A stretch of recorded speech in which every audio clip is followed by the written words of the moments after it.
di dalam gereja kita ini adem, ya.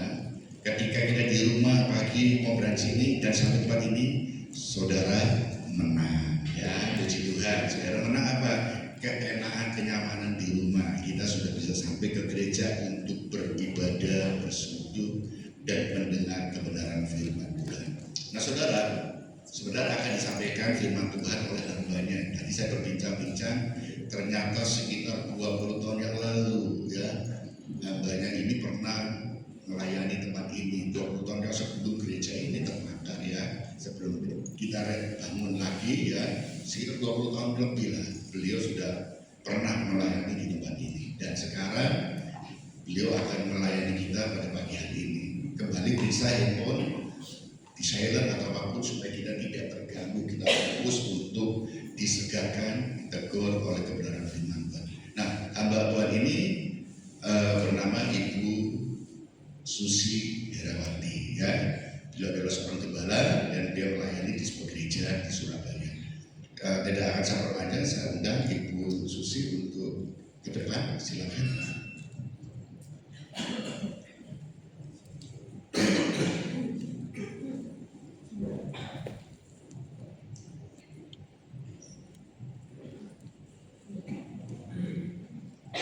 Shalom. Salam sejahtera dan Tuhan kita Yesus Kristus. Bapak Gembala sudah memperkenalkan. Sekali lagi saya mengucapkan terima kasih untuk kesempatan dan kepercayaannya yang diberikan kepada saya, untuk Bapak Ibu dan semua yang ada di tempat ini, juga para majelis, penatua dan para jemaat yang sudah memberikan saya kesempatan, kepercayaan untuk menyampaikan kebenaran firman Tuhan. Saya yakin percaya pagi ini kita siap diberkati firman Tuhan. Amin. Dan saya juga terima kasih untuk worship leader dan musik yang luar biasa, sangat memberkati saya. Dan saya rasakan ada urapan yang luar biasa di tempat ini.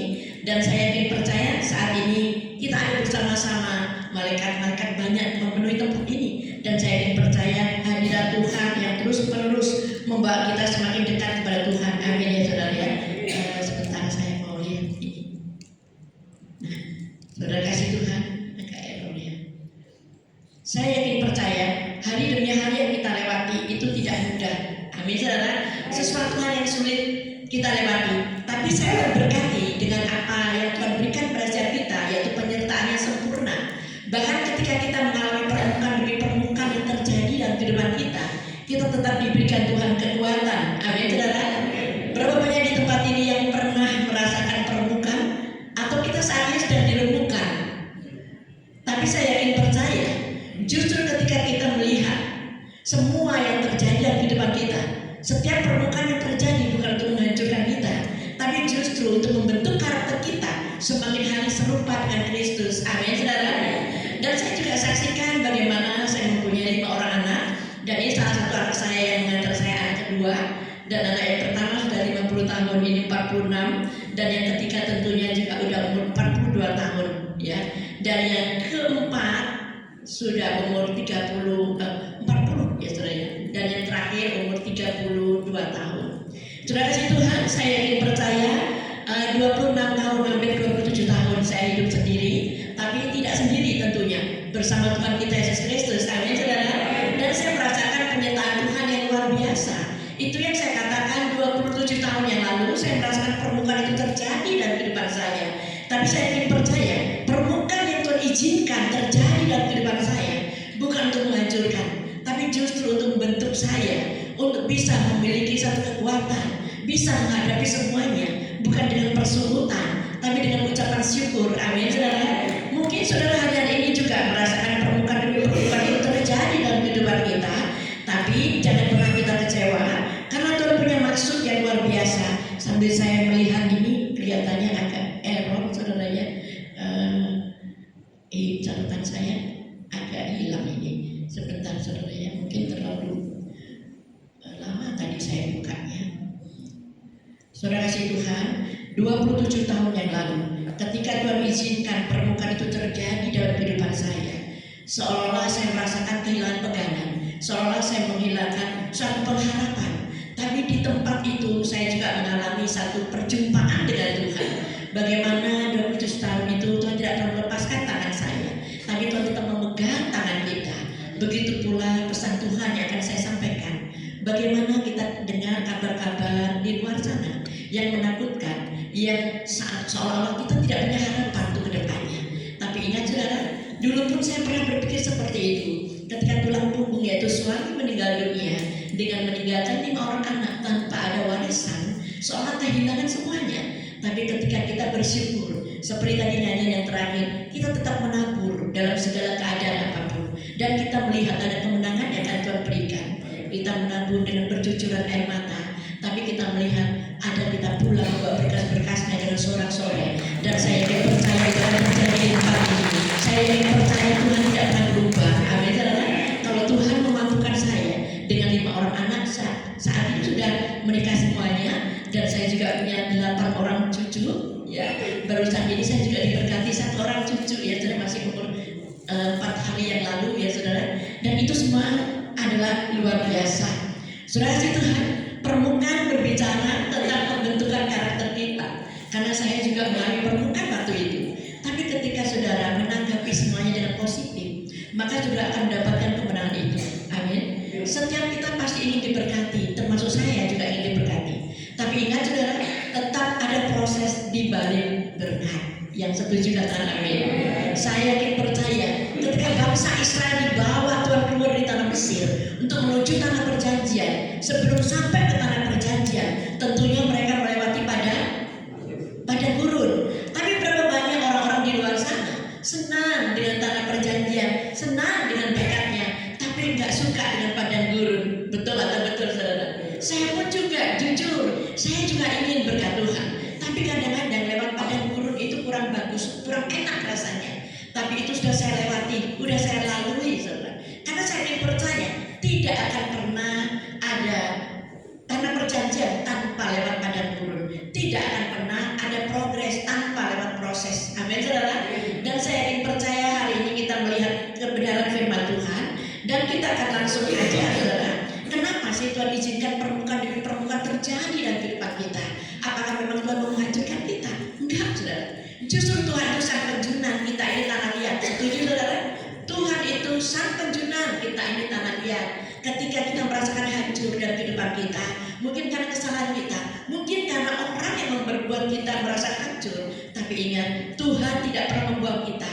Bahkan setiap kepingan-kepingan dalam hidup kita, kalau manusia yang kita hancur, seringkali manusia akan menyerap kita dan membuang ke sampah. Betul saudara? Tapi Tuhan kita sang penjunan, Dia tidak akan pernah membuang setiap pecahan-pecahan atau serpihan kehidupan kita. Justru Dia akan bentuk kembali menjadi bencana yang luar biasa. Amin. Itu terjadi dalam kehidupan saya. Ketika saya ditinggalkan, meninggal oleh suami, jadi kembali lagi bukan cerai hidup, cerai mati, saudara. Tapi proses demi proses itu saya alami. Berapa banyak disitulah kita akan dibentuk karakter kita, bukan melalui berkat, tapi melalui proses. Amin. Bagaimana kita menjadi sabar ketika Tuhan izinkan kita berjumpa dengan orang-orang menjengkelkan. Betul saudara? Ketika kita berdoa Tuhan berikan kesabaran, maka Tuhan izinkan kita mengalami dibenturkan dengan orang-orang menjengkelkan. Tapi disitulah akan terjadi kesabaran. Ketika kita ingin menjadi orang yang murah hati, bagaimana kita menabur untuk Tuhan, pasti kita akan diperlihatkan Tuhan dengan orang-orang yang pelitnya luar biasa. Di sini kita akan melihat, gak enak ya jadi orang pelit kok seperti itu. Maka kita akan dibentuk menjadi orang murah hati. Dan ketika kita menginginkan menjadi orang yang rendah hati, di situ kita akan dibenturkan dengan orang-orang yang sombong. Amin saudara. Begitu pula saya ketika 27 tahun yang lalu Tuhan izinkan saya hidup sendiri dengan 5 orang anak, berserta dengan Tuhan. Itu yang membuat saya kuat saudara. Bagaimana saya dijumpakan dengan orang-orang yang sombong, dan itu membuat saya belajar jangan pernah menjadi orang sombong. Bagaimana kita dibenturkan dengan orang yang rendah hati, yang sombong saudara. Dan disitulah saya belajar bagaimana menjadi orang yang rendah hati. Kadang-kadang ketika kita menyandang status janda, walaupun bukan karena cerai hidup, tapi karena cerai mati, banyak sekali penilaian-penilaian yang negatif. Tapi saya belajar bagaimana saya belajar dengan proses demi proses yang saya alami. Jadi sekali lagi saudara, hari ini kita akan belajar tentang permukaan. Kenapa? Tuhan izinkan kita mengalami permukaan demi permukaan. Dan saya pakai istilah permukaan karena apa saudara? Permukaan itu akan membawa kita melihat bahwa penyertaan Tuhan itu luar biasa. Dan saya percaya tidak akan pernah orang mengalami kemenangan tanpa ada peperangan. Amin, saudara. Nah, saudara kasih Tuhan, saya yakin percaya Tuhan memelihara saudara dan saya. Tuhan tidak akan tinggalkan saudara dan saya. Kita langsung aja buka di dalam Ulangan. Di dalam Ulangan pasal 8 ayat 2 sampai 3. Ulangan pasal 8 ayat 2 sampai 3. Ya. Demikian bunyinya. Ulangan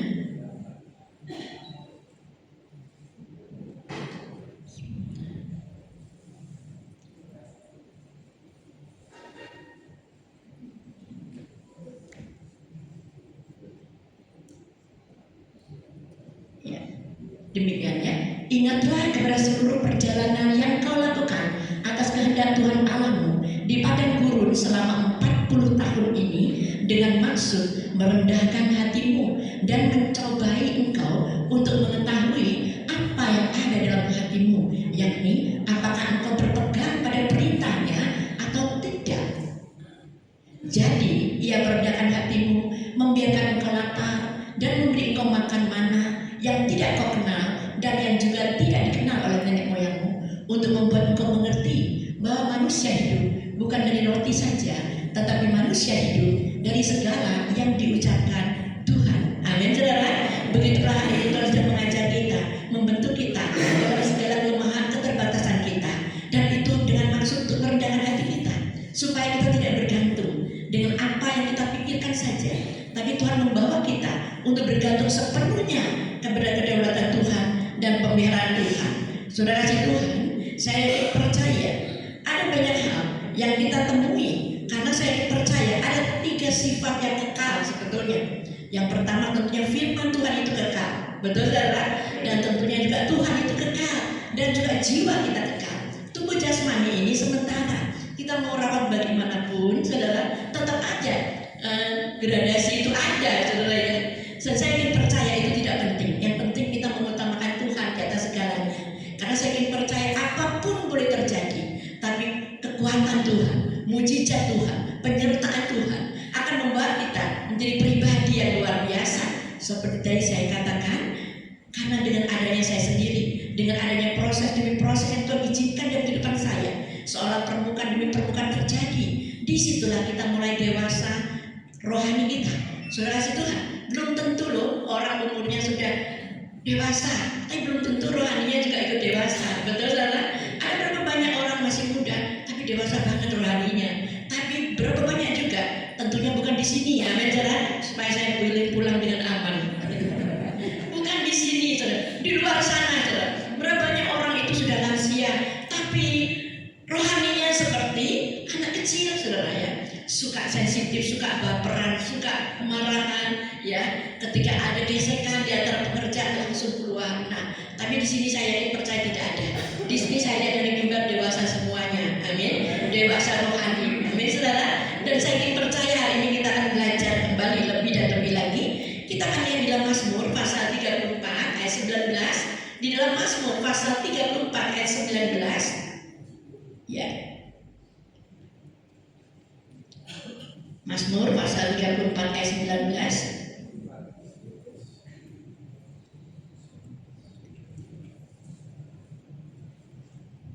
Ya, demikian bunyinya, Tuhan itu dekat kepada orang-orang yang patah hati dan Ia menyelamatkan orang-orang yang remuk jiwanya. Justru di sinilah saya mendapatkan pembentukan yang luar biasa. Seandainya Tuhan tidak izinkan ini semua terjadi, mungkin saya tidak akan pernah berdiri di sini. Mungkin saya tidak pernah mengalami atau melihat penyertaan Tuhan yang sempurna. Kalau dulu ada suami semuanya beres, semuanya nggak ada yang saya pikirkan. Tapi ketika suami dipanggil Tuhan, disitulah saya mengalami bagaimana biasanya tugas suami kita ambil alih. Betul karena bagaimana biasanya semuanya beres, tapi kita berjalan sendiri. Tapi saya ingin percaya Tuhan memampukan kita. Jadi sekali lagi, permukaan bukan untuk membinasakan kita, tapi permukaan untuk membawa saudara lebih dekat kepada Tuhan. Permukaan akan membawa saudara semakin hari semakin dewasa dalam kerohanian. Saudara kasih Tuhan, di situ kita belajar bagaimana ketika kita direndahkan. Kita belajar lain kali kita jangan pernah meninggikan diri kita. Saudara kasih Tuhan, bagaimana kita melihat Yusuf, anak Isa itu 8. Tapi ketika Nabi Samuel datang untuk satu yang dibiarkan di badan guru, badan gembala. Kenapa? Karena mereka anggap tidak qualified, tidak ada nilainya seorang Daud. Tapi justru apa yang tidak dipandang manusia, itu yang Tuhan pandang. Jadi hari ini kalau saya mulai permukaan, mungkin sudah diajukan, diabaikan. Selamat, saudara sebentar lagi akan ditinggikan oleh Tuhan. Amin. Beritukan bagi yang kita semua bahwa siapapun kita direndahkan, Tuhan akan meninggikan kita. Karena promosi bukan datangnya dari manusia, tapi promosi itu datangnya dari Tuhan. Amin. Saudara ingat bagaimana Tuhan ketika digelukan Hosana, Hosana, sebentar lagi salibkan dia. Jadi saya percaya apapun yang terjadi dalam kehidupanmu, permukaan demi permukaan, tidak untuk menghancurkan saudara, tidak untuk membinasakan saudara, tapi ada maksud Tuhan yang luar biasa. Mungkin hari ini kau dilemparin sampah, mungkin hari ini kau diperkataan tidak baik. Itu hanya sampah-sampah itu seringkali diberikan kepada kita, penghakiman manusia, penilaian manusia. Ingat saudara, tumbuhan yang bertumbuh dengan subur pasti membutuhkan pupuk. Amin. Dan pupuk itu adalah kotoran, pupuk itu adalah sampah. Jadi hari ini ketika sudah dihakimi, ketika sudah diperkatakan tidak seperti yang kau alami, selamat, sebentar lagi engkau bertumbuh, berkembang, berbuah dan semakin besar dan diperluas, dan itu akan terjadi dalam kehidupanmu. Kabar baiknya hari ini adalah setiap permukaan Tuhan akan bentuk menjadi bencana yang luar biasa. Amin. Saudara kasih Tuhan, dan saya di sini juga yang pertama. Kenapa sih? Siapa yang bisa menemukan kita? Tentunya kadang-kadang kita sendiri yang menemukan kita. Kita salah jalan, kita ambil langkah yang salah, sehingga kita terjadi permukaan demi permukaan karena pilihan kita sendiri, karena keputusan kita. Saudara, berapa banyak saya juga sebagai seseorang yang dipercaya Tuhan, ketika kita ada konseling pranikah, di situ orang mengatakan, ibu, saya sebetulnya tidak suka dengan calon saya sekarang ini.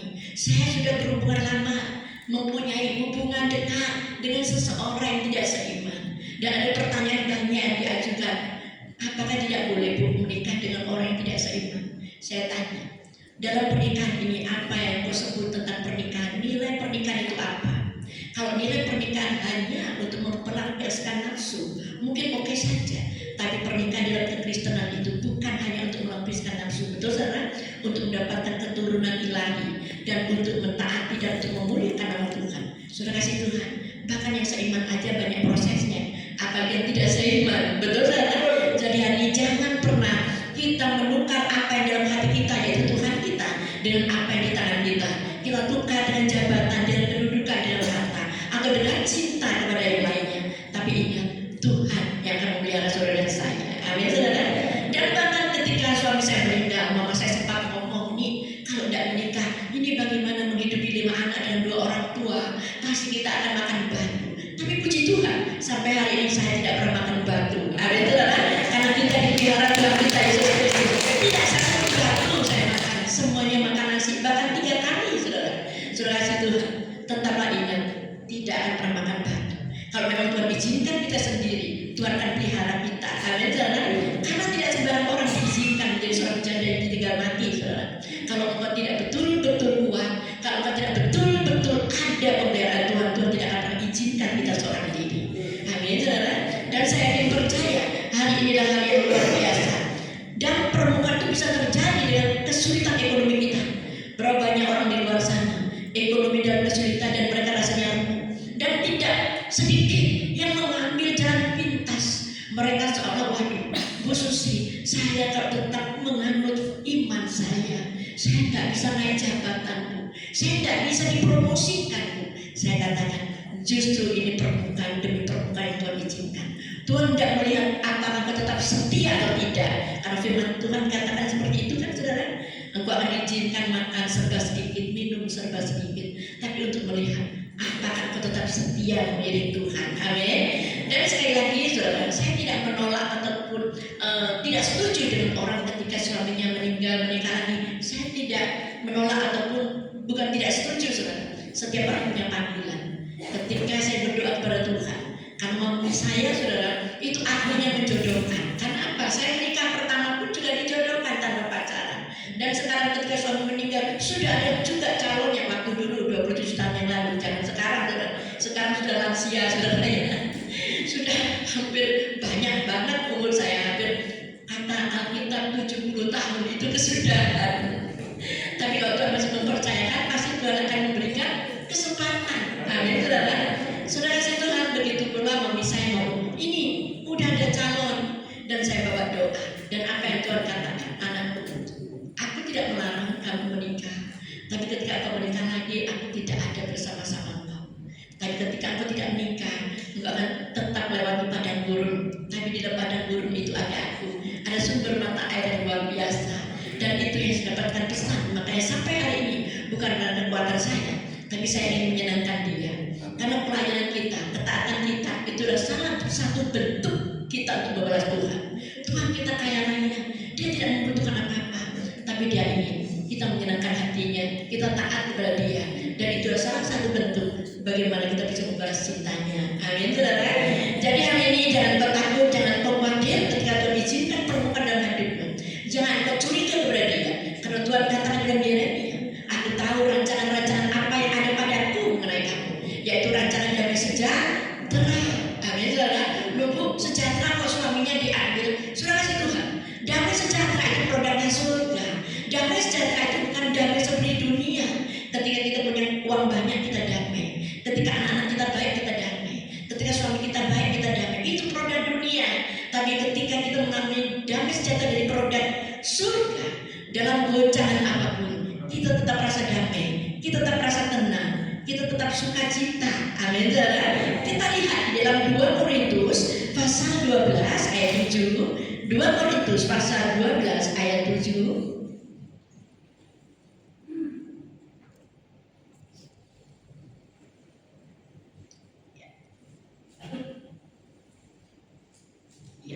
Sehingga kamu sebaliknya 2 Korintus pasal 12 ayat 7. 2 Korintus pasal 12 ayat 7.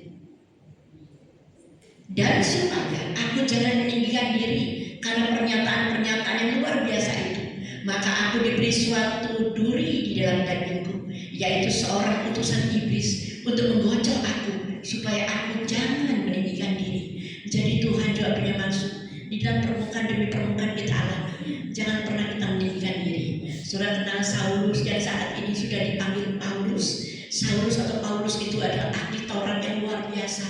Bahkan dia adalah orang yang sangat-sangat pandai. Bahkan ketika saking pandainya, bahkan dia adalah orang yang dipakai Tuhan luar biasa. Tapi Tuhan taruh duri dalam daging dalam hidupnya.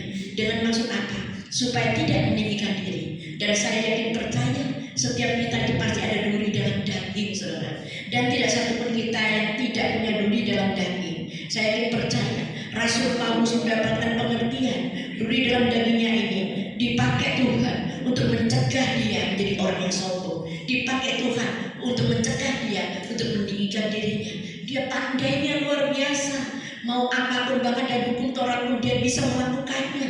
Tapi Tuhan ingin Paulus jangan pernah sombong. Saudara kasih Tuhan, di dalam 2 Korintus pasal 12 ayat 8, Paulus juga sudah berdoa kepada Tuhan untuk mencabut duri dalam dagingnya.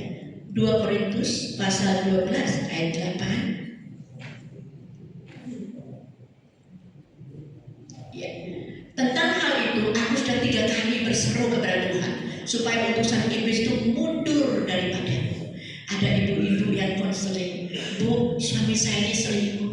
Saya juga ingin membuktikan, Bu, saya bisa hidup tanpa suami. Saya juga ingin membuktikan, Bu, kepada anak-anak saya bahwa saya adalah wanita yang kuat. Saya katakan, Ibu, kalau membuktikan Ibu sebagai orang yang kuat, bukan perceraian jalan keluarnya. Ibu harus berusaha untuk menarik suami Ibu ke tempat, ke jalan yang benar. Kalau Ibu melepaskan suami Ibu membiarkan suami jatuh ke jurang, ya biarin, Bu, biar tahu rasa dia. Saudara kasih Tuhan, ingat, kita sebagai penolong, kita jangan melihat segala proses itu menghancurkan kita. Apapun yang Tuhan izinkan untuk membawa kita menjadi berkat, menjadi terang di tengah kegelapan. Dan saya katakan, Ibu, mana ada anak ketika tiba waktunya disuruh memilih, kamu pilih mama atau pilih papa. Itu gak enak, Ibu. Jadi kalau Ibu mau membuktikan Ibu wanita yang kuat, tetap bertahan dan tetap berdoa, karena Allah bekerja sama untuk mendatangkan kebaikan demi kebaikan kebaikan kita. Amin, saudara. Saya tidak tahu proses saudara apa, tapi satu hal yang pegang firman Tuhan, Tuhan bekerja sama mendatangkan kebaikan dalam kehidupan kita. Permukaan memang terjadi, nggak enak diselingkuhin, nggak enak ditinggal mati, saudara. Tapi itu permukaan, itu duri dalam daging kita. Kita tidak bisa meluputkan itu semuanya, tapi Tuhan akan memberikan kita kekuatan dan Tuhan akan memunculkan kita seperti terang. Amin, saudara. Selanjutnya, sebab itu Tuhan memanggil di dalam daging setiap kita untuk menemukan panggilan kita, untuk menemukan apa yang Tuhan kehendaki dalam kehidupan kita. Saudara kasih Tuhan, begitu pula saya berikan satu kesaksian. Saudara di sini pasti kenal siapa Billy Graham. Betul, saudara? Siapa Billy Graham? Dia adalah batuan yang besar. Dia terkenal hampir di seluruh dunia. Siapa Billy Graham? Dan dia juga mempunyai anak yang namanya Franklin Graham. Dan Franklin Graham dulunya adalah narkoba, adalah anak yang memakai semua dengan jalan yang memalukan ayahnya. Dan bagaimana ketika jemaat mengatakan, Pak, anak bapak narkoba, betul, doakan saya. Dia tidak menutupi aibnya, dia tidak menutupi duri dalam dagingnya, dia tidak menyangkal duri dalam dagingnya. Tapi hari ini saudara kenal dan saudara dengar, Franklin Graham dipakai Tuhan secara luar biasa. Saudara kasih Tuhan, jangan pernah kita benci dengan duri dalam daging kita. Duri dalam daging itu dipakai Tuhan untuk membuat kita tetap rendah hati. Begitu pula anak perempuan dari Billy Graham. Dia adalah anak perempuan yang pemberontak. Bahkan dia dikawin cerai hidupnya, dan itu mempermalukan Billy Graham. Tapi apa yang terjadi? Billy Graham selalu berdoa dan berdoa. Ketika orang-orang seolah-olah mencemooh, doakan saya. Itu adalah hal yang luar biasa. Dan apa yang terjadi? Dan ini kisahnya diceritakan oleh anak gadisnya. Dikatakan, papaku ketika aku mau pulang, aku takut ditolak oleh papaku. Tapi apa yang terjadi? Ketika anak gadis ini menuju rumahnya Billy Graham, belum sampai dia masuk rumah, tapi suara mobil anak perempuan ini didengar oleh ayahnya. Ayahnya langsung keluar dan menyambut anaknya. Anakku, terima kasih kau sudah pulang. Saudara kasih Tuhan, itulah seorang ayah. Saya tidak tahu apa yang saudara alami. Seperti anak bungsu ketika dia meninggalkan rumah, bapaknya tidak pernah menganggap dia terhilang. Bapaknya selalu menunggu di mana dia keluar dari pintu. Dan akhirnya anak bungsu juga kembali. Jadi saudara kasih Tuhan, hari ini tetap aku jadi berkat dimanapun kau berada. Permukaan yang Tuhan izinkan, bukan untuk menghancurkan kita, tapi untuk membawa kita menjadi suatu pribadi yang luar biasa. Saudara kasih Tuhan, goal orang Kristen, goalnya orang percaya, bukan menjadi orang semakin kaya dan semakin kaya dan semakin kaya, tapi goal orang Kristen adalah membentuk dirinya menyerupai karakter Kristus. Amin, saudara. Bukan pencapaian yang Tuhan inginkan, tapi kebermanfaatan yang Tuhan inginkan. Amin, saudara. Saya pun tetap berdoa, Tuhan, saya tidak memikirkan pencapaian yang bagaimana, tapi biarlah di sisa hidup saya ada kebermanfaatan yang saya berikan. Amin, saudara. Jadi hari ini kita belajar. Begitu pula saudara, kita ingat, kita kenal seorang hamba Tuhan juga yang diberikan Tuhan duri dalam dagingnya, saudara. Bagaimana kita kenal, saudara, ada juga seorang perempuan yang bisa membangun universitas yang besar, dan dia juga mempunyai anak dan menantu. Anak menantunya juga bisa kecelakaan pesawat terbang. Berapa banyak orang hamba Tuhan dipakai Tuhan, kok bisa ya matinya seperti itu. Ingat saudara, saya banyak sekali mendengar komentar-komentar orang, Bu, ini matinya kecelakaan, bahkan sudah tidak berupa manusia, bentuk mukanya hancur. Saya katakan, ini pasti orang jahat ya Bu, kalau orang baik matinya masih baik-baik. Saya katakan, maaf Bu, Ibu melihat kematian Tuhan Yesus seperti apa? Iya, sangat mengerikan. Apakah Tuhan orang baik atau enggak? Iya, baiklah Bu, dia dimuliakan. Kalau begitu penilaian kita tentang kematian orang itu bukan di situ, saudara. Karena Tuhan menilai kita bukan dengan cara mati kita, tapi Tuhan menilai kita dengan cara hidup kita. Walaupun kita mungkin matinya di mimbar, kelihatannya baik, tapi sudah tidak tahu di balik kehidupannya bagaimana. Kalau kita melihat hamba Tuhan mungkin matinya kecelakaan sampai tidak berubah bentuk, sudah tidak bisa menghakimi dia. Melihat cara mati, Tuhan menilai kita dengan cara hidup kita. Amin, saudara. Di situ ibu tahu begitu ya Bu. Iya kan? Bagaimana matinya Tuhan kita Yesus sangat mengerikan. Dia disiksa, dia menjadi canggung sampai tidak berupa lagi seperti manusia. Apa bisa menilai cara mati orang, jahat buruknya atau baiknya orang. Saudara kasih Tuhan, Tuhan berikan kita pelajaran demi pelajaran melalui permukaan demi permukaan. Dan saya ingin percaya Tuhan kita tidak pernah membuang saudara dan saya. Saudara, kita akan baca lagi di dalam 2 Korintus pasal 12 ayat 9. Di dalam 2 Korintus pasal 12 ayat 9. 2 Korintus pasal 12 ayat 9. Tetapi jauh Tuhan kepadaku, cukuplah kasih karunia-Mu bagimu, sebab justru dalam kelemahanlah kuasa-Ku menjadi sempurna. Sebab itu terlebih suka aku bermegah atas kelemahanku, supaya kuasa Kristus turun menaungi aku. Saudara Tuhan, justru ketika kita dalam keadaan lemah, disitulah kuasa Tuhan semakin sempurna. Jadi jangan pernah kita membanggakan, mengandalkan kekuatan kita sendiri. Karena orang yang mengandalkan kekuatan dia sendiri, firman Tuhan menyatakan terkutuklah orang yang mengandalkan manusia atau mengandalkan kekuatannya sendiri. Saudara kasih Tuhan, ini berbicara tentang kerendahan hati. Kalau kita terus-menerus tutupi aib yang ada dalam kehidupan kita, mungkin kita mempunyai anak yang autis, mungkin kita mempunyai ibu yang suka sekali marah, mungkin kita punya anak yang berontak. Jangan pernah kita malu mengakui itu semua. Kita harus perang di dalam doa. Kita doakan anak kita, karena itu duri dalam daging kita. Jadi setiap kita itu punya duri dalam daging. Mungkin kita punya istri yang seperti radio rusak. Ya, ada bapak mengatakan, Bu Susi, bagaimana ya? Saya dulu menikah, istri saya tidak seperti itu. Tapi semakin lama dinikahi perjalanan keluarga kita, dia semakin seperti radio rusak. Kalau begitu bapak yang merusakkan. Dulu kan tidak seperti ini. Betul saudara? Dulu baik, sekarang jadi radio rusak, berarti bapak yang merusakkan. Dan dia katakan, Bu Susi, apakah saya salah? Saya ini pelayanan, sedangkan istri saya tidak pernah mau ke gereja. Dia selalu marah-marah dan komentar yang bukan tentang Tuhan. Sedangkan di dalam pelayanan di dalam gereja, saya bertemu dengan seorang janda yang begitu mendukung pelayanan saya. Pak, itu bukan pasangan. Bukankah Tuhan berfirman, Tuhan membuat satu orang perempuan, seorang perempuan, berarti yang lainnya itu bukan perempuan. Amin, saudara. Jadi tetap kembali kepada firman Tuhan. Tuhan tidak pernah mengatakan Tuhan membuat 2 orang perempuan. Tuhan tidak pernah membuat 3 orang perempuan, tapi Tuhan membuat seorang perempuan. Apapun keadaannya, istri kita itu pilihan kita. Itu duri dalam daging. Karena duri dalam daging akan membentuk kita menjadi orang rendah hati, menjadi orang yang sabar. Amin, saudara. Dan Tuhan izinkan itu terjadi karena Tuhan kenal kita.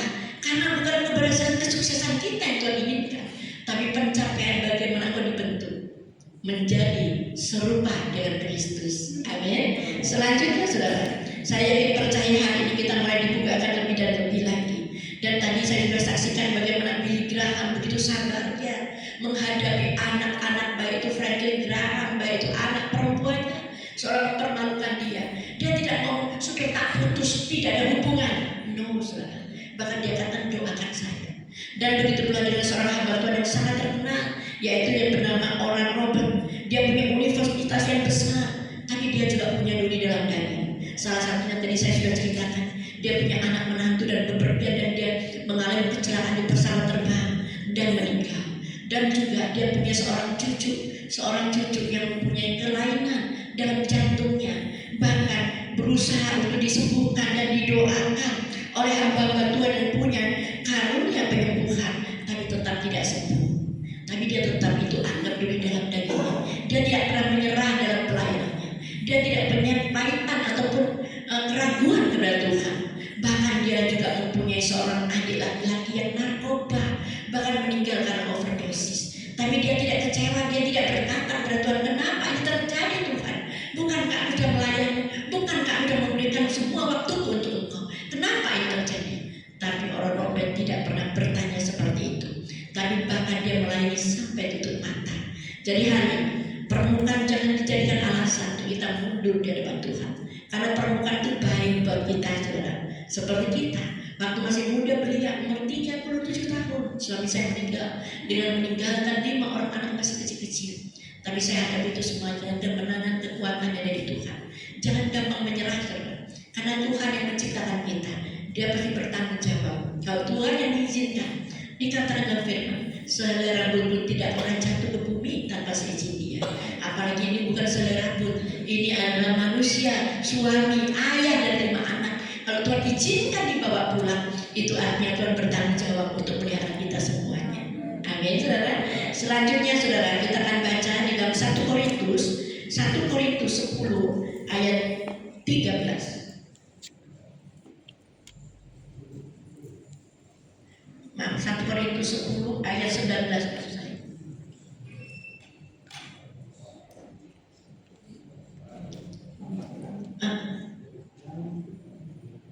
Apakah yang dimaksudkan? Oh maaf, mungkin 13 ya, betul 13.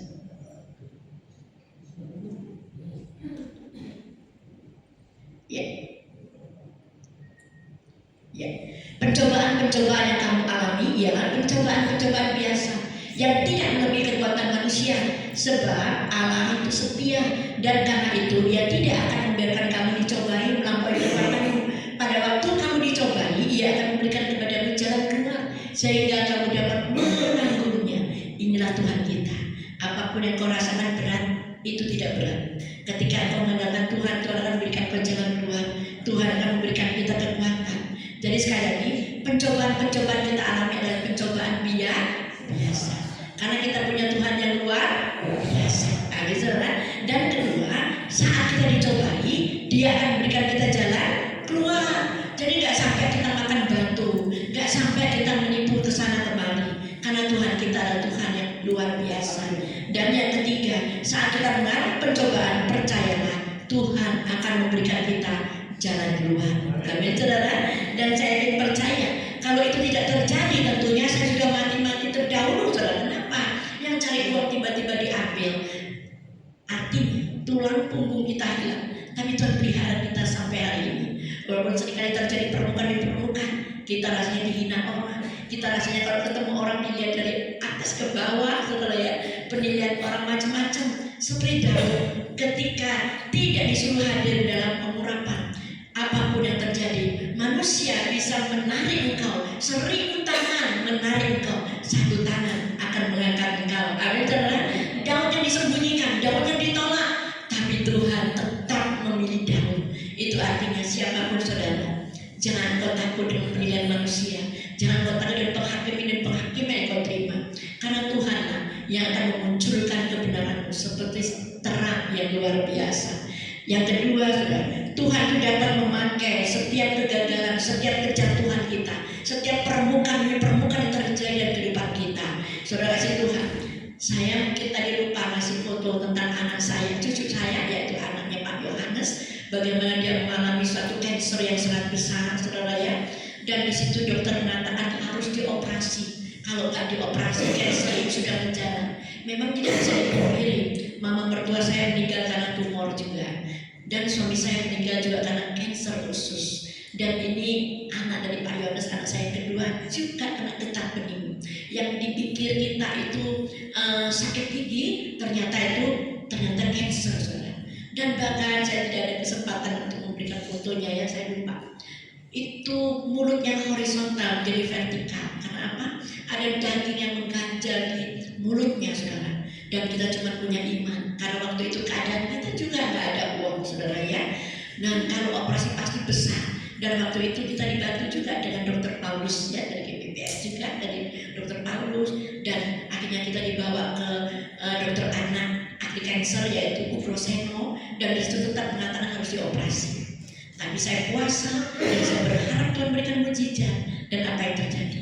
Di saat terakhir saya melihat mukjizat, besoknya ada mukjizat. Malam ini saya besuk ke RKZ, dan di koridor RKZ saya mendengar suara Tuhan, doakan cucu. Dan ketika saya masuk, di situ anak saya waktu itu masih bekerja dan banyak tamu, dan dia kata nanti aja mah doanya. Tapi saya mau pelayanan, ya udah saya tinggal. Tapi belum sampai berapa meter, kembali doanya sekarang. Saya doakan, saudara, nggak terjadi apa-apa. Tapi besok pagi jam 5, menantu saya telepon dengan suara yang tersengal. Biasanya kalau kita ada keluarga di rumah sakit yang sakitnya sudah parah, pasti pikirannya negatif. Kalau ditelepon masih subuh dan cuma nangis, dan saya tanya kenapa, dan akhirnya dia katakan tiba-tiba benjolan yang besar itu hilang dengan sendirinya. Itu adalah Tuhan luar biasa, dan itu adalah mukjizat yang saya terima. Saudara tahukah, permukaan itu terjadi. Berapa banyak orang mengatakan cucunya hamba Tuhan yang katanya dipakai Tuhan, kok sampai cancer ya? Pasti itu ada dosa. Bahkan ketika orang besuk, dia kata, Bu, harus melepaskan pengakuan dosa. Saya sudah lepaskan semuanya, Bu. Tapi justru disitulah nama kita mulai dikenal orang. Oh, ada hamba Tuhan yang baru. Saudara Tuhan, jangan curiga. Permukaan demi permukaan, kegagalan demi kegagalan, kehancuran demi kehancuran, Tuhan bisa pakai saudara untuk diangkat lebih tinggi lagi. Di saat engkau ada dalam titik terendah, Tuhan akan angkat kepada titik yang tertinggi. Itulah Tuhan kita. Saudara Tuhan, jangan khawatir tentang permukaan, tentang kegagalan. Kalau memang itu yang diizinkan Tuhan, ada berkat tersembunyi, ada janji Tuhan yang akan digenapi. Amin. Selanjutnya kita akan baca di dalam 2 Korintus 7 ayat 10. 2 Korintus 7 ayat 10. Maaf, saya berapa menit ya? Kurang berapa menit ya? Atau enggak apa-apa? Setengah 10, oke. 2 Korintus 7 ayat 10. Sebab duka cita menurut kehendak Allah menghasilkan pertobatan yang membawa keselamatan, dan yang tidak akan disesatkan. Tetapi duka cita dari dunia ini menghasilkan kematian. Saudara sedang ingat antara Petrus dan Yudas. Petrus menyangkal Tuhan 3 kali, dan Yudas menjual Tuhan Yesus. Apakah dosanya lebih besar Yudas? Tidak ada dosa besar atau kecil, semua dosa sama. Tapi kenapa Petrus bisa dipakai Tuhan? Sehingga bayangannya saja bisa menyembuhkan orang. Karena Petrus bertobat dan menyesal. Sedangkan Yudas hanya menyesal tapi tidak bertobat, malah mengakhiri hidupnya. Amin, saudara. Jadi hari ini tetaplah ingat, duka cita karena Tuhan akan menghasilkan keselamatan yang luar biasa. Kita akan lihat di dalam Matius pasal 26 ayat 33.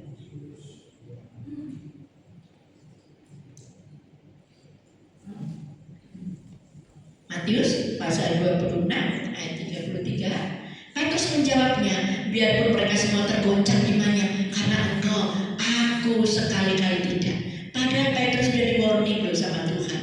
Sebelum ayam berkokok 3 kali engkau sudah menyangkal aku. Tapi dengan sombongnya Petrus enggak akan. Kalaupun mereka menyangkal aku tidak. Jadi saudara, jangan andalkan kekuatan kita sendiri. Amin. Jangan andalkan kekuatan kita sendiri. Lanjut ayat 34 sampai 36. Matius 26 34 sampai. Nah, ya. Yesus berkata kepadanya, aku berkata kepadamu, sesungguhnya malam ini sebelum ayam berkokok, engkau telah menyangkal aku 3 kali. Kata Petrus kepadanya, sekalipun aku harus mati bersama-sama engkau, aku tak akan menyangkal engkau. Semua murid yang lain pun berkata demikian. Maka sampailah Yesus bersama-sama murid-muridnya ke suatu tempat yang bernama Getsemani. Lalu ia berkata kepada murid-muridnya, duduklah di sini, sementara aku pergi ke sana untuk berdoa. Tuhan Yesus menghadapi masalah yang begitu besar. Dia sebagai manusia waktu itu juga ketakutan. Bahkan keringatnya bercampur dengan darah. Itu artinya pembuluh darahnya pecah karena stres depresi yang luar biasa. Tapi saudara melihat, dia tidak bingung ke sana kemari, tapi dia ambil waktu untuk berdoa. Karena doa itu menguatkan kita. Saya pun juga tidak akan pernah kuat. Saya pun juga lemah. Saya pun tidak lebih bagus dari saudara. Mungkin lebih jelek dari saudara. Tapi saya tetap berdoa. Dan doa itu besar kuasanya. Saudara kasih Tuhan, begitu pula dengan Daud dan Saul. Kenapa Saul dan Daud? Justru Daud yang dipakai Tuhan. Tuhan tidak melihat dosanya. Kalau diomong Saul sih kelihatannya masih lebih dikit kelihatannya. Sedangkan Daud sebagai mafia merencanakan pembunuhan Uriah, betul-betul ditaruh di garis depan, disuruh tinggal. Nah itu saudara. Bahkan Daud juga berzina. Tapi kenapa bisa dipakai Tuhan secara luar biasa? Tapi Daud bertobat ketika didatangi oleh Nabi Nathan. Dia mengaku, dia tidak pernah enggak, tapi dia iya itu aku. Jadi saudara Tuhan, hari ini Tuhan akan ampuni dosa kita ketika kita mengaku dengan mulut kita dan bertobat dengan hati kita. Yang terakhir saudara, kita lihat yang ketiga, permukaan itu juga bisa dari iblis saudara ya. Tapi saya yakin percaya Tuhan kita yang akan memberikan kita kemenangan dan kekuatan. Amin. Dan saya yakin percaya pagi ini kita mulai diberikan pengertian bahwa permukaan demi permukaan tidak untuk membinasakan kita, tapi untuk membawa saudara saya untuk dibentuk menjadi bencana yang luar biasa. Ingat seorang pejuang ketika dipelankan, ketika dia melihat bencana yang dipakai ataupun dibentuk tidak sesuai dengan kehendaknya, maka bencana itu akan dilumpuhkan, maka bencana itu akan dihancurkan, bukan lalu dibuang, tapi dibentuk. yang luar biasa. Amin. Begitulah ketika saudara dan saya di tempat ini, pasti ada duri dalam daging. Entah itu dari mertua kita, entah itu menantu kita, entah itu suami kita, entah itu ipar kita, itu semua duri dalam daging. Tapi pesan Tuhan hari ini, ampuni, sebab Tuhan mengampuni kita. Karena penghakiman itu haknya Tuhan. Jangan pernah kita menghakimi. Amin, saudara. Tugas kita adalah mengampuni. Tugas kita adalah menjadi terang di tengah kegelapan. Tugas kita menjadi berkat dimanapun kita berada. Kalau kita membalas yang jahat dengan yang jahat, itu kita artinya sama dengan orang yang berbuat jahat. Tapi saya percaya di tempat ini akan jadi terang di tengah kegelapan. Sebelum ada fajar menyingsing, pasti kita mengalami gelapnya malam. Amin, saudara. Dan dalam firman ini bisa membentuk kita menjadi bencana yang baru. Dan saya ingin percaya Tuhan ada di tengah-tengah kita. Saat itu berbicara pada setiap kita. Mungkin saya berhenti berbicara, tapi Roh Kudus akan terus berbicara, membawa saudara semakin sempurna dalam pemandangan Tuhan. Amin. Tuhan tolong kiranya Kau sempurnakan firman yang sudah mereka dengar. Jadikan mereka Tuhan berkat dimanapun mereka berada. Karena Engkau Allah kami yang luar biasa. Engkau mati bagi menyelamatkan banyak orang. Jangan biarkan kami cari selamat dengan mengorbankan banyak orang. Kami meles, kami menyangka, dan akhirnya mencari kambing hitam, saudara. Dan belah Tuhan saat ini kami mengerti Engkau mati demi untuk menyelamatkan banyak orang. Jangan biarkan kami punya pribadi yang mencari selamat sendiri dan mengorbankan banyak orang. Biarkan di tempat ini Tuhan, tempat perjumpaan bersama dengan Engkau. Semakin banyak jiwa yang dimenangkan. Engkau berkati Tuhan Bapak Ibu Gembala dan para diakon yang para majelis di tempat ini Tuhan. Berkati hidup mereka menjadi terang. Pakai hidup mereka, jaga kesehatan mereka. Urang di tempat ini Tuhan dengan kekuatan kuasa Tuhan. Ada otoritas kuasa di bawah ilahi terjadi di tempat ini. Terpujilah nama Yesus. Engkau pakai umat di tempat ini Tuhan, jadi umat yang berkembang.